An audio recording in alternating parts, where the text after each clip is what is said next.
여러분 최근 열풍이 불고 있는 간식 탕후루 아십니까? 과일에다가 시럽 묻혀서 설탕 시럽 묻혀서 코팅한 중국식 간식인데요. 청소년층을 중심으로 선풍적인 인기를 끌고 있습니다. 근데 이 탕후루가 청소년의 비만, 당뇨 그리고 충치의 주범이다 해서 내일 국감장에 주제로까지 오를 예정이라고 하죠. 탕후루뿐만 아니라 단 음식 열풍이 분 지가 꽤 됐습니다. 이걸 어떻게 봐야 될까요? 또 반대로 다이어트에 효과가 있느냐 없느냐 논란이 됐던 제로콜라 열풍도 기억하실 겁니다. 오늘이 마침 비만 예방의 날이어서요. 화제 인터뷰에서 좀 짚어보려고 하는데요. 대만 비만학회 부회장이세요. 가천대 길병원 가정의학과 김경곤 교수 모셨습니다. 어서 오십시오. 네, 안녕하세요. 아니 그러고 보면 예전에는 교수님 통통하다. 아우 살집 좋네. 장군감이네 이래서 살찐 것에 대해 그리 거부감이 많지 않았는데 요즘은 정말 살이 만인의 적처럼 됐어요. 그렇죠. 요즘에는 정말 문제가 많은데 예전에는 네. 워낙 먹고 살기가 힘들었으니까 그렇게 체격이 커지고 네. 좀 이렇게 살이 있는 게 사실 그렇게까지 고도 비만이 되기도 힘들었는데 그렇죠. 요즘은 너무 많죠, 정말. 아니 살쪘다와 비만이다는 좀 다른 차원이잖아요. 비만의 정의는 뭡니까? 비만은 이제 우리 몸에 체지방이 과다한 상태인데 네. 체중이 많다고 해서 꼭 체지방이 많은 것만은 아니에요. 뭐 얼마 전에 아시안 게임 있었지만 그런 운동 선수들은 체중은 많이 나오도 근육이 많은 거지 이제 그렇죠. 체지방이 많은 건 아닌데 그렇죠. 이 과다한 에너지 섭취를 통해서 에너지 저장의 한계가 와요. 그러면은 우리 몸에 에너지 대사가 안 되거든요. 예. 그것 때문에 이제 굉장히 많은 합병증이 생기죠. 예. 그러니까 합병증이 생기니까 비만이 만성 질병이고 뭐 이제 비만 때문에 힘들어하시는 분들 다 경험해 보셨겠지만 뭐 잠시 다이어트는 다 돼요. 근데 결국은 다시 재발하고 낫기가 정말 힘들다는 거죠. 그거는 말씀하셨다시피 대사가 원활하지 않아서 생기는 거기 때문에 잠시 다이어트는 되지만 다시 돌아간다 그 말씀이세요? 그렇죠. 이미 망가진 게 다시 원상복귀가 되기가 굉장히 힘들어요. 그럼 그 대사가 원활하게 되면 쟤는 먹어도 안 쪄 이런 사람인 거고 대사가 원활하지 않으면은 난 조금 먹는데도 왜 이렇게 찌지 이런 거예요? 그런 게 이제 관련이 있는데 네. 이제 그 다른 사람하고 비교하는 거는 조금 이렇게 다시 생각해 보셔야 돼요. 그런 말씀하신 분들 정말 많거든요. 정말 많죠. 저 사람보다 나는 조금 먹고 굉장히 많이 움직이는데 왜 나만 찌지 그러는데 예. 그건 여러 가지 이유가 있어요. 금방 말씀하신 대로 이제 대사 과정 자체가 이제 문제가 생긴 게 크고 네. 그다음에 운동 같은 거를 했을 때 이게 운동을 많이 해봤자 밥 반 공기 1시간 뭐 해봤자 그 정도밖에 안 되는데 러닝머신 1시간 뛰어봤자. 네. 근데 운동보다는 내 몸에서 그 일상생활을 하게 유지하는 그런 기초 대사량이 훨씬 중요하거든요. 그래서 거기에서 차이가 많이 나버리면 아무리 조금 먹고 운동 많이 해도 네. 다른 사람하고 비교했을 때 이게 체중이 안 빠지거나 오히려 는다는 거죠. 저 이해했어요. 정말로 뭐 대사에 문제가 있어서 진짜 이 비만인 경우도 있겠지만 기초 대사량 자체가 진짜 부족한 사람이 나는 뭐 조금 먹는데 왜 이렇게 이런 경우도 있단 말씀. 네, 그런 경우가 훨씬 많습니다. 훨씬 많습니까? 잠시 후에 그 얘기는 조금 더 하기로 하고요. 최근에 가장 화제가 되고 있는 게 탕후루 얘기여서 요거부터 좀 풀어가 보죠. 과일에 설탕물을 입혀서 코팅을 한 겁니다. 옛날로 따지면 고구마탕 네. 이렇게 생각하시면 될 것 같아요. 근데 고구마탕보다 더 달아요. 왜냐하면 과일을 코팅한 거기 때문에. 드셔보셨습니까? 네, 가끔 먹습니다. 그렇습니까? 네. 왜 청소년들이 이 탕후루에 이렇게 열광하는 걸까? 그리고 탕후루뿐만 아니라 마카롱, 도넛 중에서도 아주 단 도넛 이런 게 요새 굉장히 인기거든요. 이거는 왜 이런가요? 일단 단맛이라는 게 굉장히 우리의 이제 몸에 사실 옛날로 따지면 굉장히 좋은 음식이었죠. 단순당 같은 경우에는 우리 몸에서 에너지가 필요할 때 거의 소화 과정이 복잡하지 않게 먹자마자 바로 흡수되고 바로 이용할 수 있는 그렇기 때문에 우리 몸에서 좋아할 수밖에 없어요. 그러면 우리 몸에서 굉장히 유익하다고 하면 우리 뇌에 이 행동을 강화시키기 위한 보상 체계가 있거든요. 그러면 먹었을 때 이게 느낌이 되게 좋다. 기분 좋아. 또 먹게 돼요. 뇌가 신호를 보내는 거군요. 그렇죠. 너 이거 단 거 먹었을 때 바로 기분 좋아졌어. 또 먹자, 또 먹자. 그게 이제 중독하고 거의 똑같아요. 아, 담배, 니코틴 중독이나 마약 중독이나 거의 비슷한 체계로 흘러가거든요. 예, 그래서 예, 뇌 안에서 그런 것들을 강화시키는 도파민이나 여러 가지 신경 전달 물질이 많이 나오기 때문에 예. 한 번 맛에 길들여지면 거기서 음. 헤어나오기 힘들죠. 특히 요즘 청소년들 스트레스 굉장히 극심하고 다른 걸로 풀 것도 없고 이런 상황 속에서 이 단맛의 유혹이 예전보다 더 강해졌을 수 있겠군요. 그렇죠. 음. 그리고 또 이렇게 또래 집단이 있으니까 네. 거기에서 이제 같이 해야 하는 게 있기 때문에 지금 학생들이 할 수 있는 게 정말 뭐 편의점 같은 데 가거나 그런 이제 탕후루 판매 음. 같은 데 가서 같이 먹으면서 이게 대화하면서 그렇죠. 또래 집단에서 어울리고 네. 이러면서 더 강화가 되고 건강에 괜찮습니까? 어떤 음식이든지 사실은 뭐 딱 한 음식을 집어 가지고 이게 건강에 좋냐 나쁘냐 그렇게 따지기는 힘들어요. 아. 사실 물만 하더라도 많이 마시면 사람에게 굉장히 안 좋거든요. 죽을 수도 아, 있죠. 물 물 좋은 거 아니에요? 많이 마시면 하루에 뭐 예. 1.5리터 마셔라 막 이런 거 아니에요? 예, 물도 많이 마시는 게 좋은데 적당히 마셔야지 뭐 도를 넘으면 도를 넘으면 죽습니다. 아, 그러네요. 예. 그러네요. 탕후루도 마찬가지예요. 뭐 가끔 한두 개 먹는다고 음. 건강에 문제가 되지는 않는데 항상 단순당에 노출이 돼 있고 그게 하루에 여러 번 들어간다는 게 문제죠. 그러면은 적정량, 요 정도는 괜찮다 하는 양을 좀 정해 주실 수 있어요? 보통은 지금 이제 보건복지부에서 제시하는 이제 당뇨 관련한 기준은 네. 하루 먹는 칼로리의 이제 10 내지 20%가 당뇨에서 들어오고 거기에 이제 문제가 되는 금방 말씀하신 그런 이제 뭐 설탕으로 코팅을 했다든지 그런 시럽 종류 이런 거는 이제 첨가당이라고 하는데 네. 첨가당은 보통 이제 하루 총 칼로리 10% 이내로 하도록 권고를 하고 아, 있거든요. 전체 내가 먹는 양의 10% 이내로. 그렇죠. 그러면 이게 대충 몇 개가 돼야 되나요? 여자들 같은 경우에는 하루 섭취 칼로리가 뭐 체격이나 나이에 따라 좀 다르긴 하는데 이제 대략 잡아서 예. 2,000 칼로리라고 잡으면 예. 그중에 200 칼로리 이내가 이제 당에서 들어오는 게 좋고 예. 200 칼로리면은 이제 무게로 따지면 대략 한 50g? 예. 이제 뭐 탕후루 만드는 방법에 따라 다르겠지만 보통 뭐 두세 개 정도면 벌써 넘어갈 거다. 두세 개. 근데 네. 하루 종일 당을 그것만 먹는 건 아니니까. 그렇죠. 그것만 먹는다고 쳤을 때 두세 개란 말씀인 거잖아요. 그렇죠. 그렇게 생각하시면 됩니다. 더 재밌는 현상은 이거 재밌다고 해야 되나 뭐 해야 되나 모르겠습니다만 청소년들이 마라탕을 먹고 후식으로 탕후루를 먹는 코스가 네. 그게 유행이라는 걸. 마라탕은 또 매워요. 네. 이건 어떻게 이 조합은 괜찮습니까? 그러니까 이제 맵고 짜고 단 거 이 세 가지가 문제인데 그렇죠. 요즘에는 그런 생각 해보신 적 별로 없겠지만 옛날에는 소금도 굉장히 귀했거든요. 예. 예, 근데 이게 운동을 굉장히 심하게 격하게 하거나 이게 땀을 굉장히 많이 흘렸다. 그럴 때 소금을 딱 맛봤을 때 정말 살 것 같다는 그런 느낌이 있어요. 소금이 우리 몸에 진짜 중요하거든요. 나트륨. 예, 그렇기 때문에 우리 몸에서 그런 그 짠맛도 굉장히 좋아하고 네. 매운 것은 이제 함께 먹었을 때 이런 짠맛이나 단맛의 그런 미각을 강화시켜 주는 효과가 있어요. 아. 그러니까 이게 굉장히 좋은 조합이죠. 맛있죠. 아, 애들이 본능적으로 찾은 네. 거군요. 네. 그 조합을.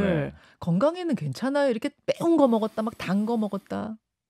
뭐 사실 이제 여러 가지 만성 질환이 이미 있다. 예. 그러면은 직접적으로 바로 영향을 줄 수가 있는데 뭐 청소년들은 아직 그 정도는 안 됐으니까 가끔 먹는 거는 뭐 별다른 문제는 없을 거라고 생각을 하지만 근데 이제 뭐 저도 뭐 저희 집에 애들도 있고 그래서 이렇게 좀 물어보면 좀 그런 얘기도 해요. 뭐 이게 가격적인 문제도 있다고 그래요. 예, 청소년들이 이게 주머니 사정에 한계가 있기 때문에 예. 또 선택할 수 있는 게 그렇게 많지는 않다. 예, 우리가 생각하는 건강한 음식, 그걸 어떻게 친구들이랑 같이 놀면서 먹냐. 하긴 저희 때도 떡볶이 먹고 네, 그렇죠. 후식으로 아이스크림 하나. 네. 뭐 알겠습니다. 지금 교수님 말씀은 과하지 말자 정도. 그렇죠. 그 정도로 일단은 좀 보면은 될 것 같고요. 제가 좀 미리 말씀드릴 것은 오늘 비만학회 부회장을 어렵게 모셨기 때문에 본 방송을 하고 나서 여러분들이 지금 굉장히 많은 질문, 특히 다이어트에 관한 질문 보내주셔서 이거 유튜브로 조금 더 이어간다는 말씀은 미리 드리겠습니다. 소화비만이 늘고 있는 건 사실인가요? 네, 소화비만 늘고 있죠. 옛날에는 뭐 어린이나 뭐 청소년 네. 뭐 이런 쪽에 정말 고도비만이라고 할 수 있는 사람 찾아보기 힘들었어요. 맞아요. 예. 그런데 뭐 언제부터라고 딱 집어서 말씀드리기 힘든데 계속 꾸준히 늘고는 있지만 최근 들어서 특히 이제 코비드 시기를 음. 지나가면서 더 빠르게 느는 것 같아요. 예, 아. 요즘에는 정말 보기 어려운 일이 아닙니다. 그렇죠. 그렇죠. 그렇기 때문에 우리가 지금 아이들의 식습관에 대해서 더 관심을 갖는 건데 네. 어른들 이야기로 좀 넘어오자면은 어른들 사이에선 요새 비만 약 열풍이 있더라고요. 비만 약. 다이어트에 관심이 너무 많다 보니까 약으로서 어떻게 좀 다스려 보자는 괜찮습니까? 이제 비만이라는 게 이제 많은 분들이 잘못 생각하시는 것 중에 하나가 내가 의지로 뭐 식생활을 조절하고 운동 열심히 하면 되지 않냐 이렇게 음. 생각하시는데 그게 가능한 사람은 정말 극히 일부다. 예. 어. 왜냐하면은 우리 몸이라는 게 이제 진화 과정을 통해서 예. 맛있는 거 보면은 빨리 후다닥 먹고 예. 그걸 빨리 저장하는 사람들이 생존을 하게 됐던 환경이었어요. 음. 환경이 이게 갑자기 바뀌어서 된 거지 그 사람이 잘못해서 된 문제가 아니거든요. 음. 그러다 보니까 이게 자기 의지 가지고 되기가 힘들고 그러면 결국은 생활 습관이 바뀌어야 하는데 이걸 도와줄 뭔가 생물학적인 도구가 필요한 거죠. 아하. 그래서 약제의 도움을 받는 게 이제 굉장히 효과적인 분들이 정말 많죠. 효과적인 분들이 많은데 문제는 이걸 먹으면 안 되는 사람이 먹는 경우 뭐 요런 게 그런 문제가 생기는 거군요. 어떤 약물들이든지 문제는 오남용이죠. 그 예. 이야기를 잠시 후에 유튜브에서 더 풀어가 보도록 하겠습니다. 본방송 여기서 인사드리죠. 고맙습니다, 교수님. 네, 감사합니다. 자, 라디오 청취자들과 인사 나누고 유튜브로 조금만 더 이어가겠습니다. 우리 김경곤 교수님, 대한비만학회 부회장이시고요. 가천대 길병원 가정의학과 교수신데 오늘 진료를 째고 오신 거예요? 네. 다른 날로 바꿨습니다. 이게 굉장히 어려운 네. 종합병원에서 이게 굉장히 어려운 일인데 오늘 뉴스쇼를 위해서 시간 조정까지 해주셔서 일단 감사드리고요. 이렇게 귀한 발걸음 해주셨는데 제가 쉽게 보내드릴 수는 없지 않겠습니까? 그래서 5분만 더 좀 부탁을 드렸어요. 아까 2부 시작할 때 제가 여러분들 이 다이어트나 비만에 관한 궁금증 좀 보내주세요 했더니 엄청나게 많은 질문들이 들어왔습니다. 근데 교수님 학자가 보시기에는 요즘 시시한 질문이야 이런 걸 수도 있는데 그냥 저 같은 일반인들은 많이들 하는 궁금증이어서 제가 편하게 좀 무식해 보여도 좀 질문하겠습니다. 네, 괜찮습니다. 편하게 답변. 네. 이건 답변 곤란하다 하는 건 안 하셔도 됩니다. 네. 질문을 좀 드릴게요. 일단 본방송에서 하던 그 다이어트 약과 관련된 질문 좀 마무리하고 가겠습니다. 삭센다라는 약은 뭐 전부터 좀 인기였던 걸로 제가 알고 있고 최근에 일론 머스크가 나의 다이어트 비법이다 하면서 위고비라는 약을 SNS에 올렸나요? 뭐 이러면서 또 굉장히 전 세계적으로 이게 화제가 됐는데 이 약은 어떤 거예요? 우리 몸에 사실 이제 네. 어렸을 때부터 음식을 일정하게 먹게끔 조종하는 그런 시스템이 잘 되어 있어요. 네네. 그런데 이제 아까 본방송에서 나왔던 그런 단순당이나 탕후루 예. 이 단순당 같은 게 문제가 뭐냐면 이런 것들이 그런 우리 몸 안에 내재돼 있던 그런 시스템 자체를 망가뜨린다는 거죠. 음. 그래서 어린애들 키우신 부모님들은 다 경험하셨을 텐데 어렸을 때는 뭘 먹으라고 해도 잘 먹질 않아요. 금방 좀 먹다가 다 딴짓 해버려요. 맞아요, 그런 맞아요. 것들은 사실 몸에서 이제 그만 먹으라는 신호가 나오기 때문에 그런 거예요. 이게 너는 요거로 충분해. 그렇죠. 조그마니까. 네. 그런데 뭐 점점 음. 크다가 이제 그런 시스템이 망가지면은 이게 먹어도 억제가 안 된다는 거죠. 그래서 그 과정에서 중요한 역할을 하는 게 장에서 나오는 여러 가지 물질들 다 싸잡아서 장 호르몬이라고 하는데 예. 그 삭센다나 위고비 같은 약제들은 그런 우리 몸에서 나오는 장 호르몬을 약품으로 만든 것뿐이에요. 그렇게 보면 되는 네, 거예요. 약간만 변형을 시켜서 오래 효과가 가게끔 만든 것이지 사실은 몸에서 나오는 물질이죠. 몸에서 잘 나와야 이게 식사 조절이 되는데 어른이 되면서 그게 망가져 버리니까 우리가 막 계속 먹는 거다. 네. 그래서 야, 너 그만 먹어 하는 그 호르몬을 대신 넣어주는 게 그런 약이다. 네, 맞습니다. 삭센다도 마찬가지인 거예요? 네, 마찬가지인데 이제 어. 약제마다의 차이는 예. 결국은 얼마나 이제 체내에 주입을 했을 때 오래 유지가 되느냐 아니면 음. 이것이 이제 작용을 하려면 세포 내에 있는 수용체라는 것과 결합을 해야 하는데 결합이 얼마나 잘 되느냐 이런 거의 차이죠. 그게 성능 차이가 그렇죠. 효과 차이인 거군요. 네, 기본적인 작동 기전은 똑같아요. 네. 아, 그런 거구나. 그 위고비라는 약은 아예 아직 우리나라에 들어오진 않았는데 그냥 지금 세계적으로 알려졌는데 이 효과는 있는 겁니까? 효과는 굉장히 좋죠. 네, 그 삭센다 같은 경우에는 보통 이제 초기 체중에 한 약제 자체 가지고 뺄 수 있는 게 한 7% 전후라고 봐요. 네. 그런데 이제 위고비 같은 경우 한 15% 정도, 2배 정도는 효과가 나죠. 어이구, 굉장히 효과가 좋네요. 네. 그럼 비싸겠네요. 위고비는 아직 국내에서는 시판이 안 돼서 가격이 안 정해졌는데 뭐 네. 삭센다 같은 경우도 이게 지금 제일 문제가 전문의약품이긴 한데 보험급여나 뭐 그런 게 전혀 적용이 안 돼서 판매하는 데서 맘대로 가격을 붙일 수가 있거든요. 그래서 구입하는 데마다 가격이 천차만별인데 대체로 한 달 치료에 50만 원이 넘게 들어간다고 생각하시면 돼요. 50만 원이요. 네. 근데 아마 위고비는 지금 예상 가격이 아마 80에서 100만 원 정도 되지 않을까 예상합니다만은 어떻게 될지 모르겠습니다. 네. 그럼에도 불구하고 정말 비만 치료에 꼭 필요한 분들은 이제 그걸 복용하실 텐데, 복용이라고 해야 되나? 주사하실 텐데 문제는 아니 뭐 뺄 데도 없는 사람이 나는 더 빼야 돼, 다이어트 더 해야 돼, 더 말라야 돼 이러면서 또 극단적으로 주사하는 거 이거는 위험한 거 아니에요? 그 약제들이 뭐 삭센다도 가끔 그런 경우가 보고는 돼요. 이게 부작용이 굉장히 심하게 나서 문제가 되는 경우가 있고 이제 위고비 같은 경우는 약이 훨씬 더 세기 때문에 그게 이제 많이 발생할 수 있는데 대표적인 이런 장 호르몬 계열의 약제들의 대표적인 게 이제 구역 구토가 있고 그다음에 이제 장 운동을 변화시키기 때문에 이제 설사도 있는데 이게 심하게 나타나면 탈수가 심하게 돼요. 그러면은 뭐 무기력하다 어쩌다 이걸 넘어서 정말 이제 콩팥이 상하는 그런 상태도 될 수가 있거든요. 신장이 상해버려요. 네. 그래서 이제 이 약제 용량 같은 거나 대상이 되나 이런 것들을 좀 잘 따져봐야 하고 전문의 상담을 반드시 받아야 되는 거군요. 그렇죠. 전문의가 오케이 당신은 가능합니다. 이걸 해줘야 되는 거네요. 네. 그리고 이제 쓰다가 문제가 생기면 바로 상의를 해야지 뭐 참고 쓴다 이러시면 위험해요. 그리고 또 비만인 분들이 위험한 게 담석이나 담낭염이 잘 생기거든요. 비만 자체가 이제 고위험인데 그런 약제를 쓰면 굉장히 자주 발생해요. 알겠습니다. 여러분 지금 뭐 워낙 화제가 되고 있는 약이어서 제가 그거부터 좀 질문을 드렸는데 이게 그냥 내가 어디 슈퍼 가서 사야지 내 맘대로 이가 아니라 당연히 전문의가 보면서 당신은 약의 도움이 필요합니다 아니다를 가려준다는 거 이 과정 반드시 그냥 아무나 나 살 조금만 더 빼야지 이미 말랐지만 이래서 먹었다가는 큰일 난다는 거 신장 망가진다는 거 요 문제까지 정리를 해드리면서 여러분이 보내주신 질문 좀 받아보겠습니다. 질문 받겠습니다. 네, 이 질문부터 좀 가보죠.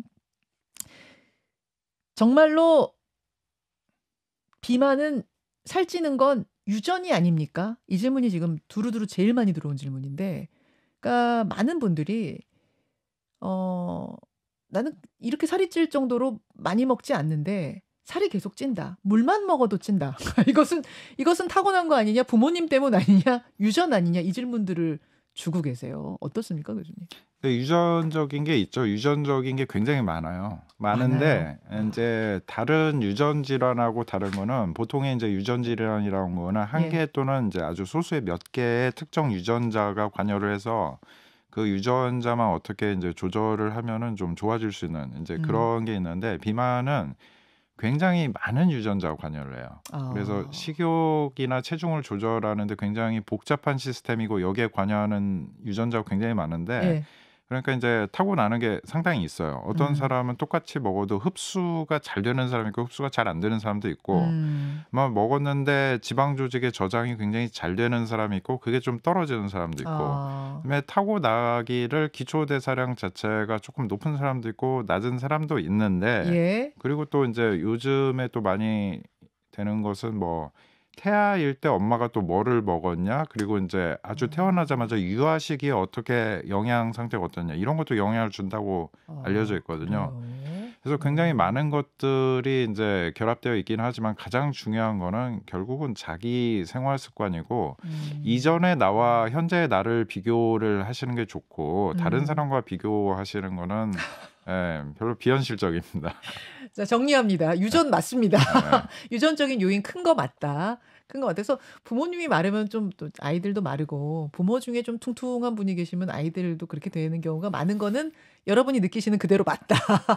좀 아니길 바랬는데 일단 맞다는 거고 다만 쟤는 타고난 날씬쟁이 나는 타고난 뚱뚱이 이렇게 하지 마시고 타고난 건 타고난 걸로 인정한 다음에 과거의 나와 미래의 나를 비교해라. 그렇죠. 정말 그게 훨씬 현실적이다. 네. 난 타고났으니까 어쩔 수가 없어가 아니라 나의 발전됨. 그거 발전할 수는 있어요. 식습관 고치고 운동하면 돼요? 되죠. 되는데 그게 어렵죠. 이게 생활습관 바꾸는 게 굉장히 어렵습니다. 어렵지만은 어렵죠. 성공하신 분들이 많죠. 꽤 있죠. 예를 들어서 네. 타고난 게 기초대사량이 떨어지는 제 주변에도 그런 분들이 있어요. 아직 보면은 진짜 많이 안 먹어. 진짜 많이 안 먹는데 많이 안 먹는 거에 비해 상당히 찐다.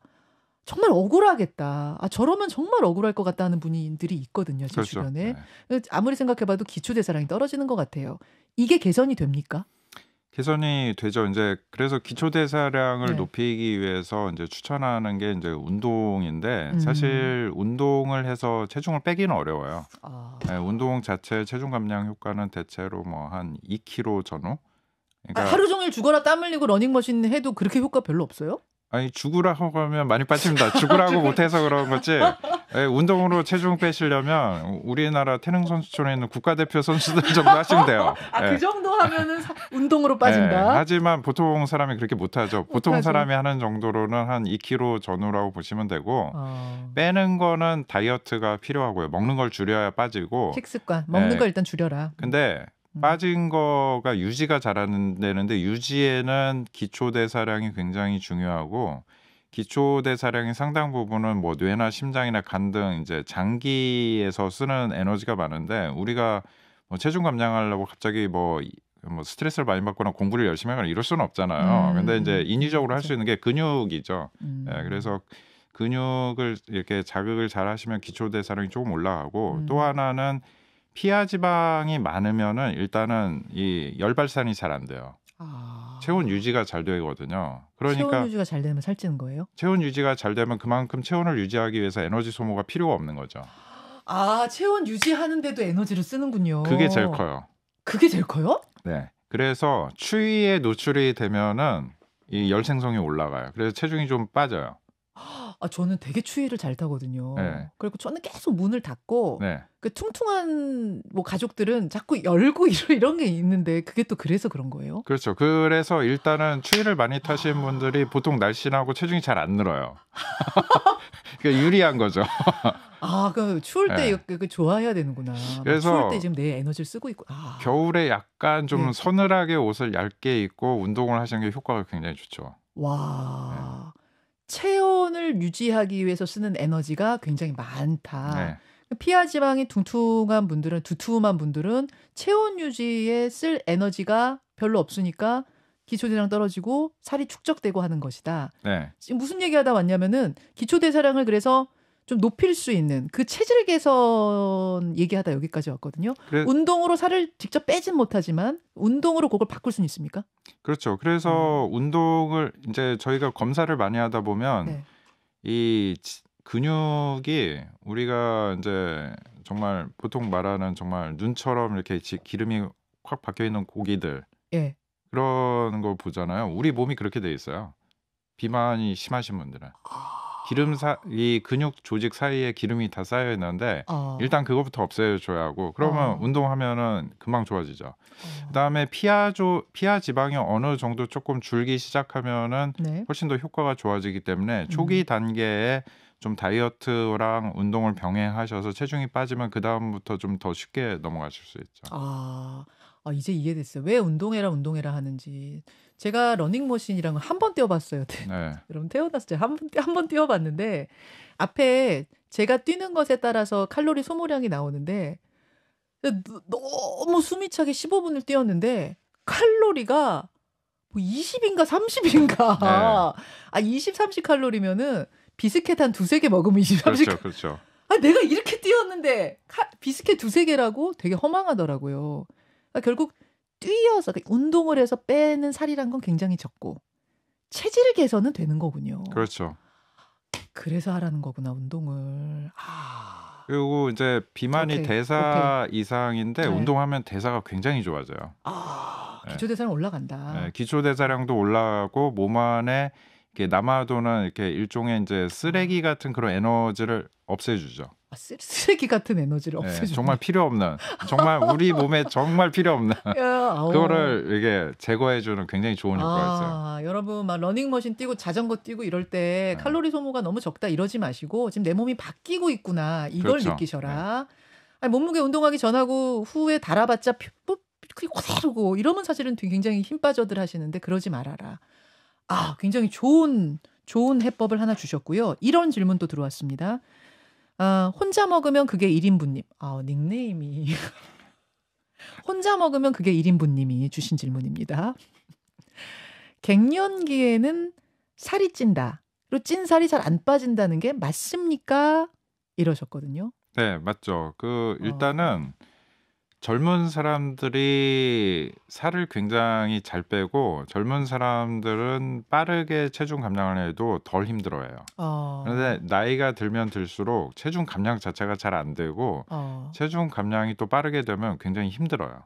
예, 그래서 그리고 또 남녀 차이도 굉장히 큰데 뭐 그거는 뭐 둘째로 치더라도 왜 나이가 들면 갱년기 정도 뭐 중년이 되면 왜 그렇게 살이 잘 찌고 안 빠지고 그래요? 왜? 이제 우리 몸에서 이제 간에서 우리 몸에 저장되어 있는 지방을 이용해서 이 활력을 만들어주는 이제 에너지를 만드는데 이 기능이 나이가 들면서 점점 떨어지는 거죠. 그래서 젊었을 때는 내 몸에 쌓인 지방을 굉장히 에너지로 잘 만드니까 그만큼 체중도 잘 빠지고 그다음에 다이어트를 해도 덜 힘들죠. 근데 나이가 들수록 뭐 보통 말씀하시는 이제 당 떨어진다 이 느낌이 굉장히 강하게 오죠. 실제로 당이 떨어지는 건 아닌데 이제 우리 몸에서 쓸 진짜 당 에너지 자체가 모자라게 돼요. 근데 그걸 빨리빨리 못 만들어요. 빨리 못 만들. 네, 그러니까 힘들죠. 힘드니까 이러다 안 되겠다. 뭘 먹죠. 그러니까 실패하죠. 기운이 쫙쫙 빠지니까 뭐라도 좀 주워 먹어야지 이거 일할 것 같고. 네, 그래서 나이 차이가 기본적으로 있고 여자는 이제 호르몬 차이가 큰데 이제 출산과 임신에 대비하기 위해서 여자는 이제 태어날 때부터 여성 호르몬이 그런 것들을 대비하는 그런 역할을 하고 있고 남는 에너지가 있으면 이걸 피하 지방으로 잘 저장하게 돼 있어요. 근데 피하 지방은 원래가 남는 에너지를 저장하기 위해서 굉장히 유리한 좋은 조직이에요. 문제는 피하 지방이 아닌 딴 데 쌓이는 게 문제인데 갱년기, 폐경기에 들어가면 여성 호르몬이 이제 줄어들고 안 나오게 되니까 피하 지방으로 저장이 잘 안 돼요. 그러면은 딴 데에 쌓이는데 그게 이제 보통 내장 지방, 뱃살이죠. 네. 그래서 갱년기, 폐경기 때 급격하게 복부 비만이 생기죠. 그런 거구나. 잠깐만. 내장 지방하고 피하 지방은 어떻게 다른 거예요? 내장 지방이 피하 지방 아니에요? 피하 지방은 보통 이렇게 피부를 잡았을 때 잡히는 그 지방이 이제 피하 지방이고 내장 지방은 겉에서 만진다기보다 이제 배 안에 이제 이 피하 지방 안쪽에 이제 근육층이 있어요. 뭐 보통 이제 날씬해지면 이제 초콜릿 복근이 생기잖아요. 그 이제 근육층 안쪽에 쌓이는 게 이제 내장 지방이고 내장 지방이라는 이유는 안에 그 소장이나 대장에 장간막이라고 하는 게 있는데 이게 막 여기에 기름이 쌓여요. 피하 지방은 그야말로 피부 밑에 요층에 우리 딱 잡았을 때 요게 피하 지방인 거고 내장 지방은 자 여러분 배를 잡아 보십시오. 뱃살이 두툼하게 잡히시죠? 그게 내장. 아니요, 그거보다 더 안쪽에. 우리가 잡히는 것보다 더 안쪽에. 잡히는 거는 피하 지방이고 그 근육층 안쪽에 쌓여서 그럼 지금 제가 이게 잡고 있는 이거는 안쪽에 쌓이는 바람에 이렇게 밀려난 애들이에요? 그렇죠. 이해가 되네.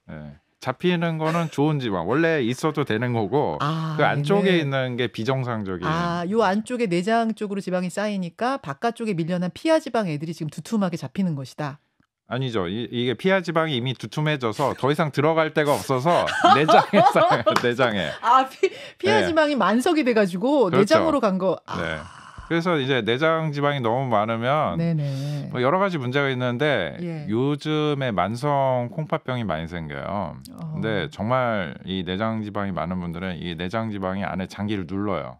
특히 콩팥 같은 경우에 진짜 쉽게 눌리거든요. 예. 그래서 신장 기능이 떨어지는데 이 정도 되면 정말 이 대사 이상이 굉장히 심해진 거죠. 그렇군요. 그러면은 그냥 아우 이게 바지가 안 맞아서 불편해. 아우 몸매가 이게 날씬해 보이지 않아서 빼야 돼가 아니라 건강에도 문제가 생기는 거군요. 내장 지방이. 네, 내장 지방은 비정상적인 거예요. 거기에는 원래 그렇게 많이 저장이 되면 안 되고 되면 여러 가지 문제가 생겨요. 아, 그런 거예요. 네. 아, 원래 피하 지방에만 지방이 쌓여야지 내장 지방에 쌓이면 안 돼요. 끼면 그렇죠. 안 되는 거예요. 네.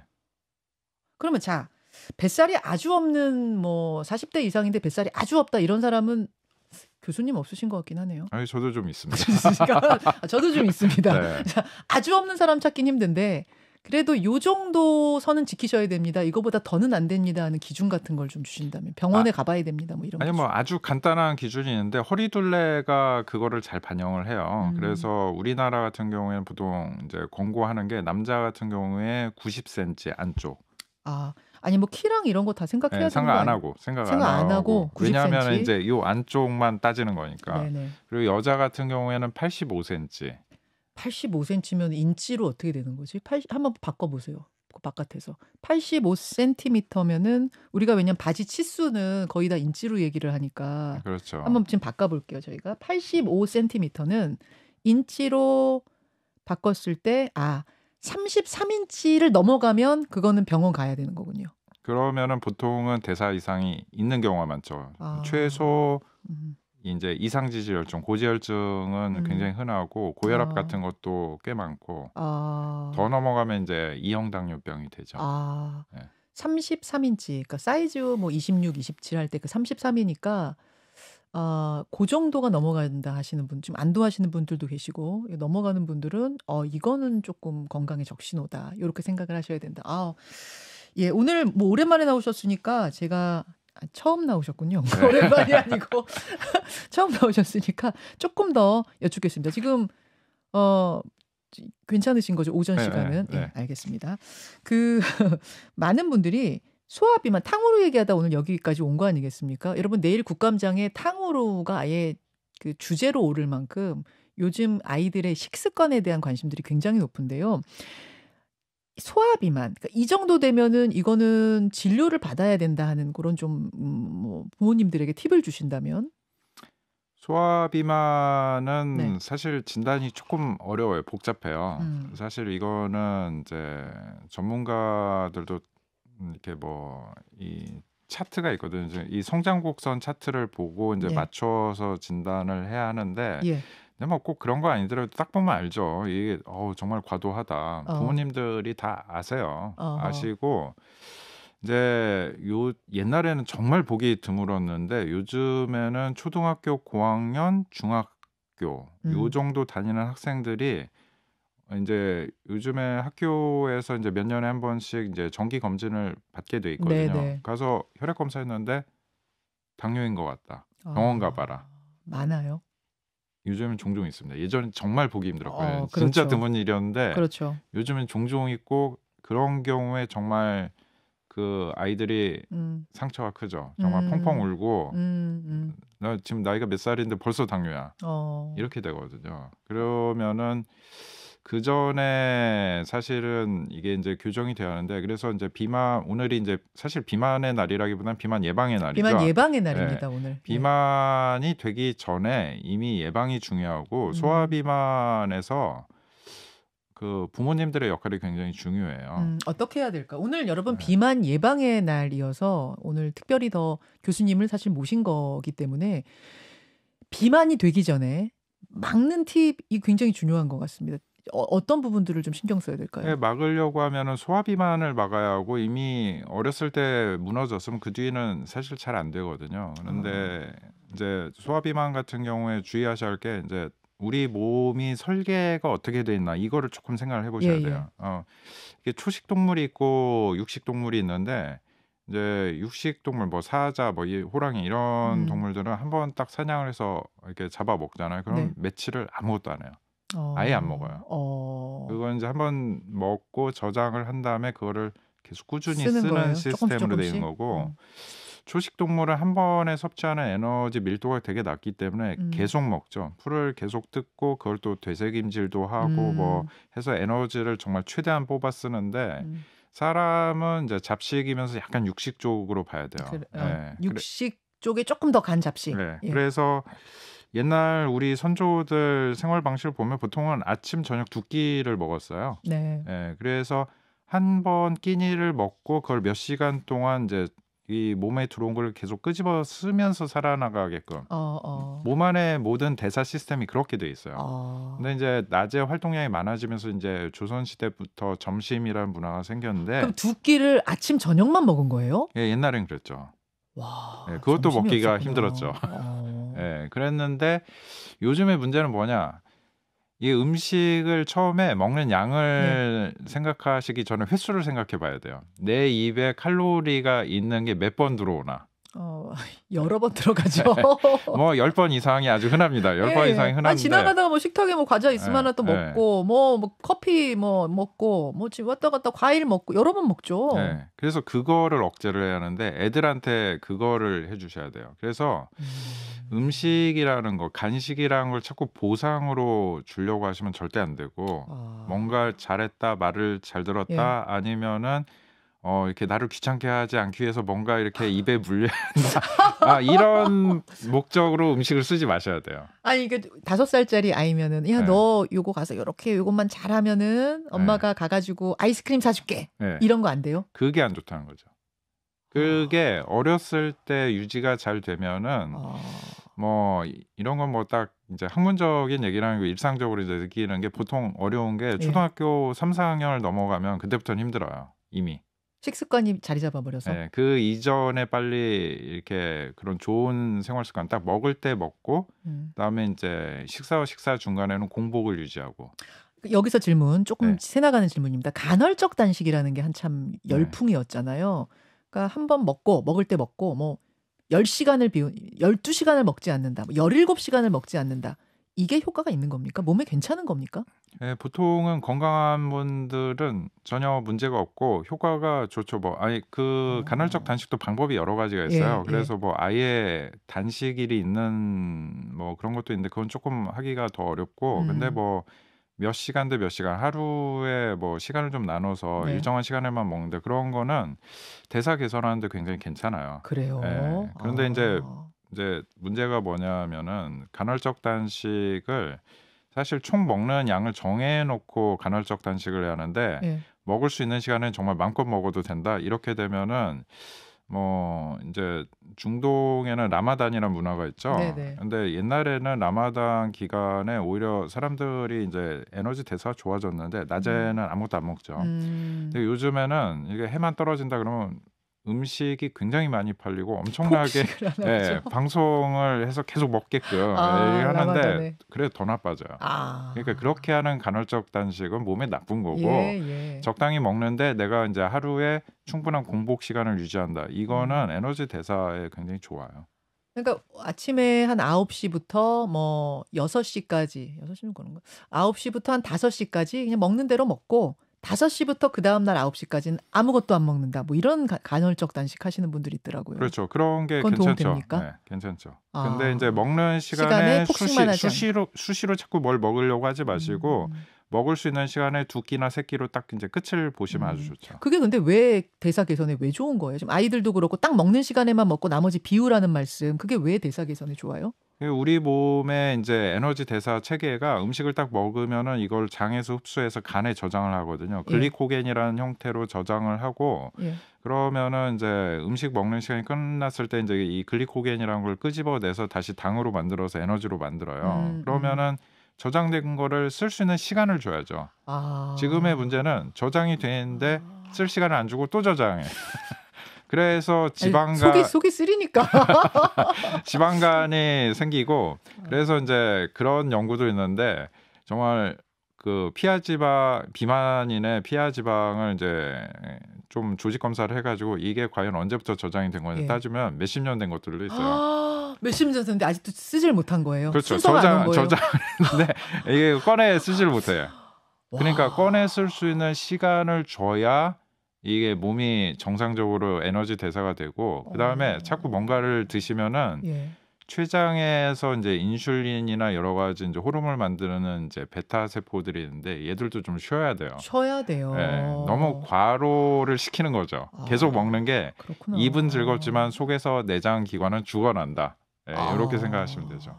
어우, 전 또 얘들이 너무 지칠까봐 틈틈이도 뭐를 넣어줬는데 네. 그런 게 아니고 얘네들도 네. 쉬어야 되는 거군요. 그렇죠. 그래야 축적해 놓은 것들을 쓸 시간도 생기고 나머지 애들은 좀 쉴 시간도 생기고 네. 그래서 간헐적 단식이 의미가 있는 것이다. 다만 네. 먹는 그 시간에 막 폭식하지 않는다는 전제하에. 그렇죠. 그리고 소화 비만을 예방하는 팁도 계속 먹을 걸 주지 말고 먹는 시간 딱딱 정해서 규칙적으로 먹을 때 먹고 나머지는 비워라. 먹지 말아라. 요 습관을 들여줘라. 그렇죠. 정말 배고파서 먹거나 먹고 싶어서 먹게끔 만들어야지. 네. 내가 별 생각도 없는데 그냥 이 식탁 위에 뭐가 있네 하고 딱 집어 네. 이게 안 된다는 거죠. 근데 또 그 살 날씬하신 분들이 얘기하는 네. 거 들어보면 난 조금씩 자주 먹어요. 하루 종일 조금씩 먹어요. 이런 분도 계시긴 하던데. 네, 그런 분들도 있긴 있는데 그런 분들이 안 그런 분도 있지만은 영양적으로 굉장히 불균형인 분들도 꽤 돼요.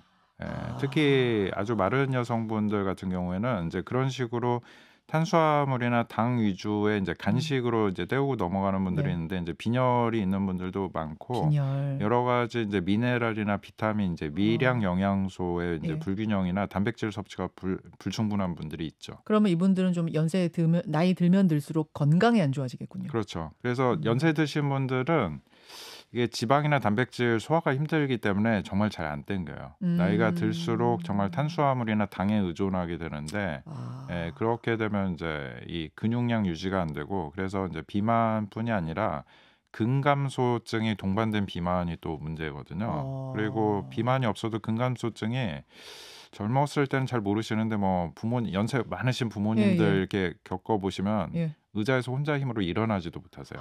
그렇죠. 그런 네. 분들 연세 드신 분 중 많으시죠. 그게 다 근감소. 근감소증이에요. 네, 근육이 모자라서. 그럼 지방, 단백질을 좀 드셔야 돼요, 그분들. 그렇죠. 탄수화물, 지방, 단백질이 어느 정도 이렇게 밸런스가 맞는 다이어트가 가장 이상적이죠. 그러면은 나는 조금씩 하루 종일 먹어 이런 분들 막 비스켓 하나, 1시간 있다가도 뭐 사탕 하나. 이게 날씬함은 유지할지 모르지만 이거는 좋지 않은 않죠. 방법이다. 오케이. 좀 이게 원리를 이해하고 나니까 뭔가 뭐 이렇게 확 트이는 느낌이 드네요. 원리를 이해하고 나니까. 지금 질문들이 원체 많이 와서 여러분들이 지금 보내주시고 계시는 제가 쌓아놓은 질문 말고 보내주시는 질문 몇 개 더 소화하고 우리 교수님은 학교로 병원으로 보내드리도록 하겠습니다. 이런 질문 들어왔어요. 아이가 아침이 바빠서 밥을 못 먹는데 아침밥 이렇게 굶겨서 보내도 괜찮은가요? 라고 이정민 님이 주셨습니다. 괜찮아요? 아침밥을 먹는 게 좋죠. 예, 먹는 게 왜냐하면은 특히 학생이니까 이제 뇌를 많이 써야 하는데 뇌에서 쓸 수 있는 에너지는 사실 탄수화물하고 당이에요.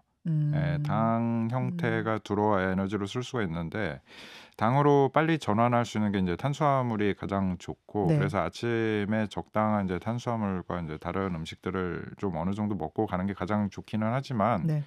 뭐 안 먹는다고 해서 당장 큰일은 안 납니다. 왜냐하면 이게 나이가 어리면은 자기 몸에 저장한 걸 잘 써요. 잘 써요. 네, 잘 써서 뭐 그렇게 꼭 뭐 무리하게 어거지로 할 거는 아니지만 안 먹는 것보다 먹는 게 훨씬 건강에 좋죠. 네. 먹는 게 뭐 이왕이면 낫지만 뭐 안 먹는다고 큰일 나진 않는다. 요 정도.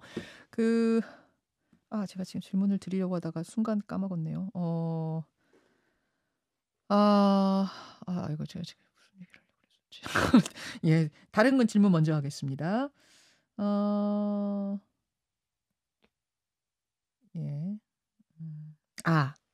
세포에 대한 이야기인데 아까 한 네. 분이 쓱 지나가고 나서 제가 놓쳤는데요. 이미 어린 시절에 많이 먹어서 세포가 많이 만들어지면 아무리 빼도 세포 수가 많아서 그게 나이 들어서 안 빠지는 거다라는 게 이게 맞는 얘기입니까? 학술적으로? 그런 얘기들이 꽤 많았죠. 아주 틀린 얘기는 아닌데 뭐 그래도 뭐 그것 때문에 안 빠지는 건 아니에요. 그것 때문에 안 빠지는 건 아니고 뭐 사실 뭐 나의 의지가 아니라 뭐 진짜 음식이 없어서 완전히 굶는 상황. 지금 중동에 문제가 생긴 지역은 그럴 거 아니에요. 뭐 그쵸. 그러면은 뭐 빠지기 싫어도 빠집니다 다. 아, 그러니까 안 되는 건 없고 안 되는 건 없는데 이제 어렸을 때부터 그렇게 되면은 이미 대사 이상이 많이 생겨버렸기 때문에 그것 때문에 힘든 거예요. 이미. 하지만 그거를 정말 내가 개선을 시킨다 하면 좋아져요. 그렇군요. 비만의 가장 적인 음식 몇 가지를 고르라 하면 이런 게 고를 수가 있습니까? 비만의 적? 가장 적인 음식은 달고 짜고 매운 건데 특히 이제 너무 많은 거를 바꾸려고 하면은 대부분 실패해요. 그리고 나 자신에 대해서 실망하고 나 자신에는 아유, 난 왜 이래? 그래서 좀 편하게 하시는 게 그러니까 아까 몇 번 말씀드린 이제 횟수를 줄이는 거. 그러니까 먹을 때는 먹고 싶은 거 드시고 횟수를 줄이는데 이제 가급적 너무 달달한 거는 최대한 줄이게. 그래서 이제 뭐 육류도 좀 드시고 뭐 쌀이나 밀가루도 특히 뭐 밀가루 먹으면 이렇게 살찐다 그런 생각하시는 분들 굉장히 많은데 뭐 괜찮습니다. 적당히 먹으면 괜찮아요. 저는 밀가루 굉장히 좋아하거든요. 그런 거 드시고. 그건 못 참아요. 그러니까 뭔가를 이게 너무 안 먹고 하려고 하면 거의 다 실패하거든요. 그게 중요하고 그거보다 이제 피해야 할 음식도 있는데 사실은 스트레스랑 이렇게 수면 장애 이런 걸 피하셔야 돼요.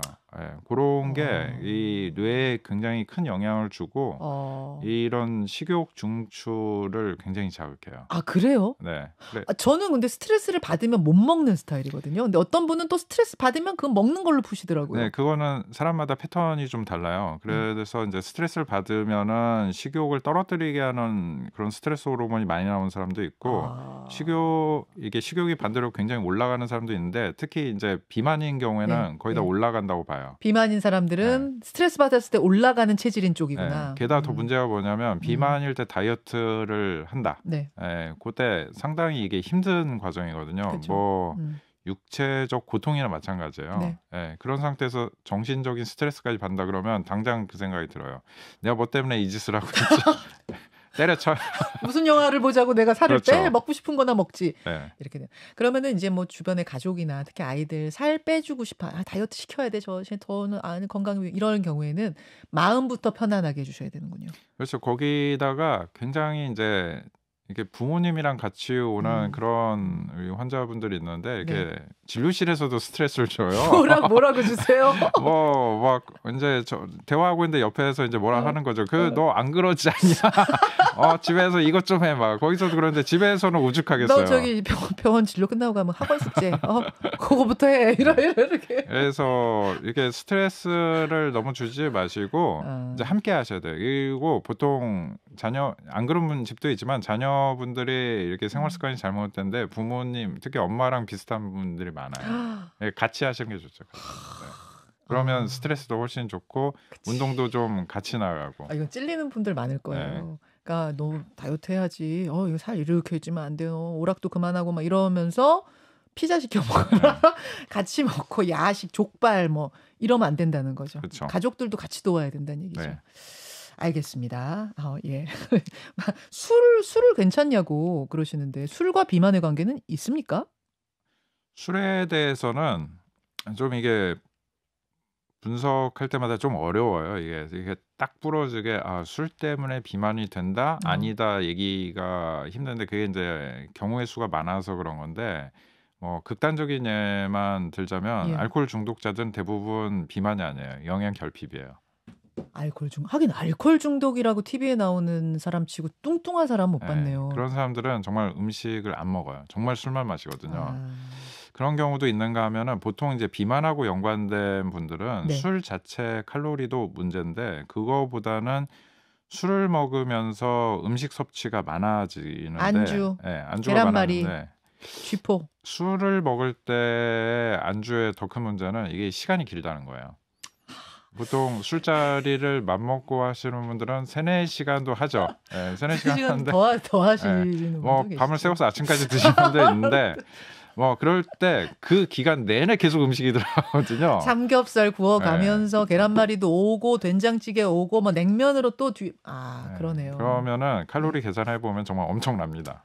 오래 먹으면 정말 많이 먹을 수 있어요. 조금씩 집어먹는 것 같은데 네. 계속 먹으니까. 네, 엄청나요. 이게 술이라는 게 식욕을 자극하기 때문에 정말 그것 때문에 안 되는 거죠.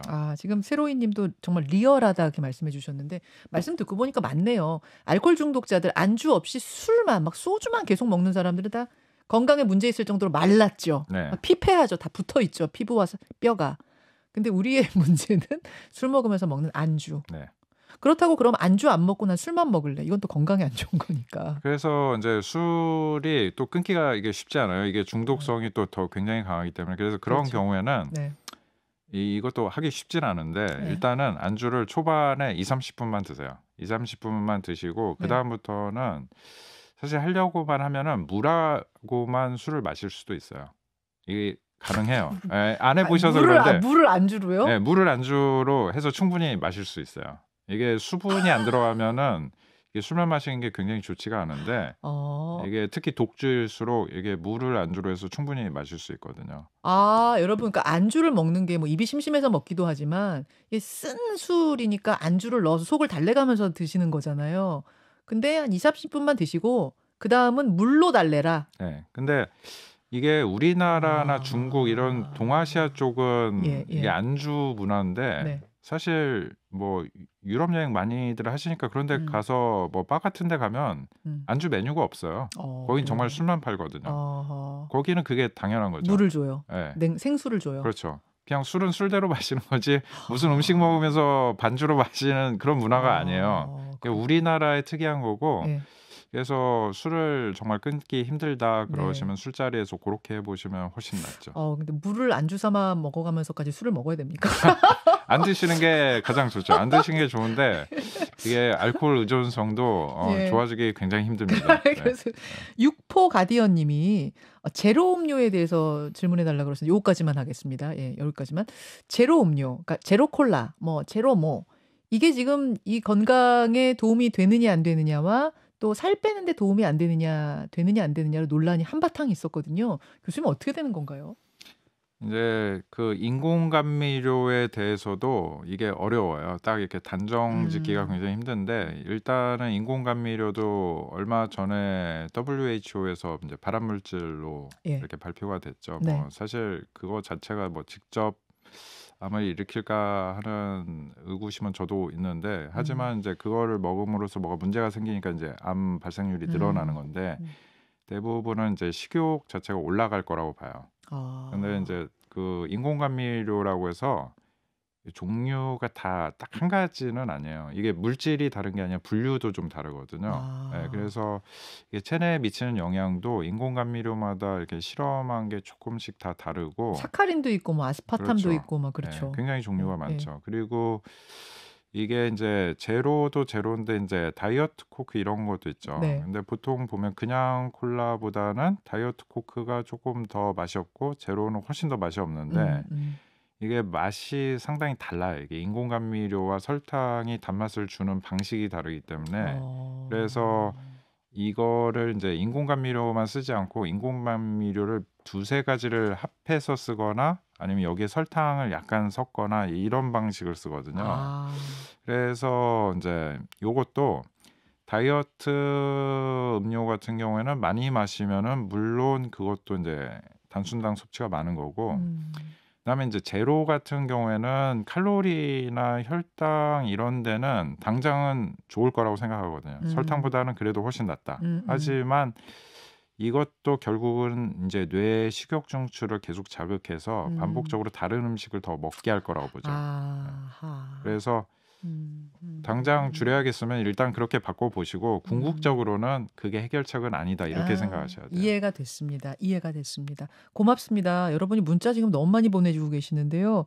제대로 사랑하기 님이 교수님 질문마다 명확하게 답해 주셔서 뒤는 좀 그러네. 교수님을 오래오래 잡아주세요. 오래오래 잡을 수가 없습니다. 가서 지금 진료도 하고 강의도 하고 하셔야 돼요. 오늘은 여기까지 하고요. 여러분 사실은 뭐 요 사이에 비만, 건강, 다이어트 이런 것에 대한 관심들이 워낙 많으시기 때문에 지금 질문이 끝도 없이 이어집니다만 오늘은 여기까지 하고 나중에 또 비만 예방의 날에 교수님 한 번 더 네. 예, 질문들 모아서 한 번 더 모시는 걸로 이렇게 하죠. 저쪽 창 보이세요? 네. 네, 저쪽 창을 보시면서 한 2분 정도께 끝까지 함께 해주신 2분께 커피 드리겠습니다. 커피는 괜찮나요?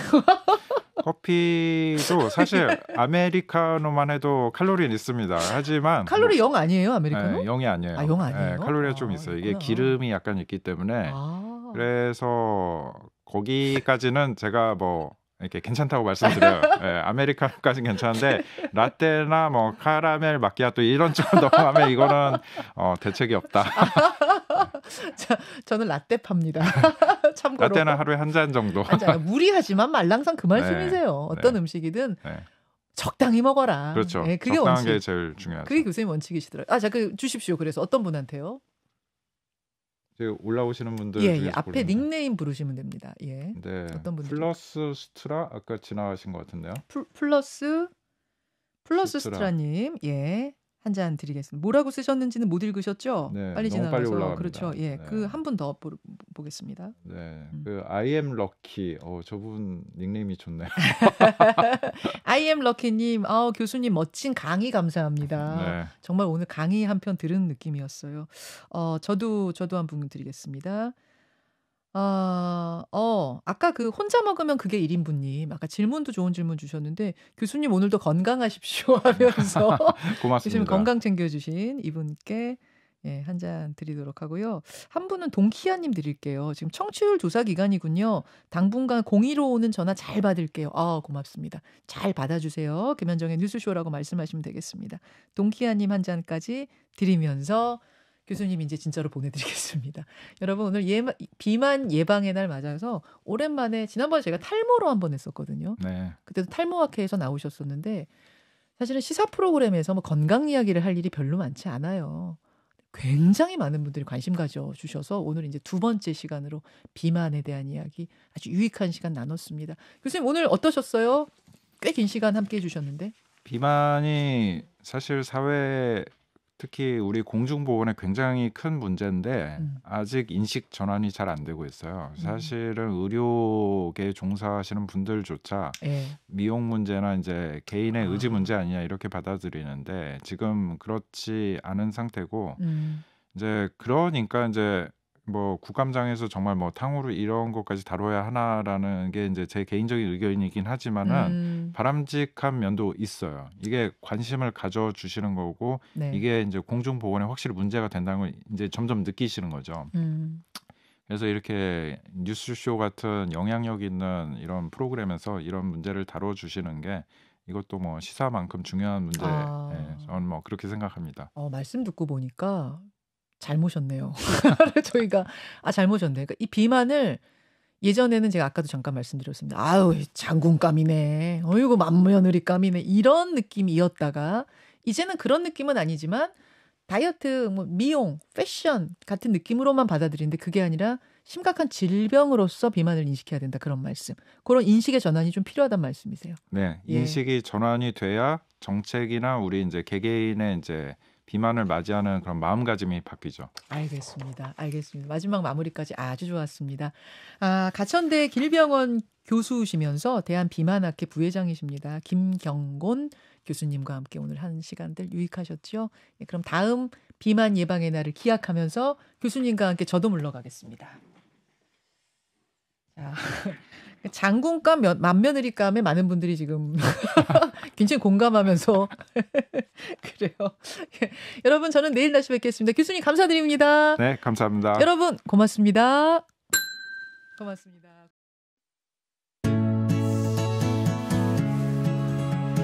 김현정의 뉴스쇼는 시청자 여러분의 참여를 기다립니다.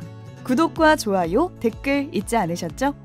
알림 설정을 해두시면 평일 아침 7시 20분 실시간 라이브도 참여하실 수 있습니다.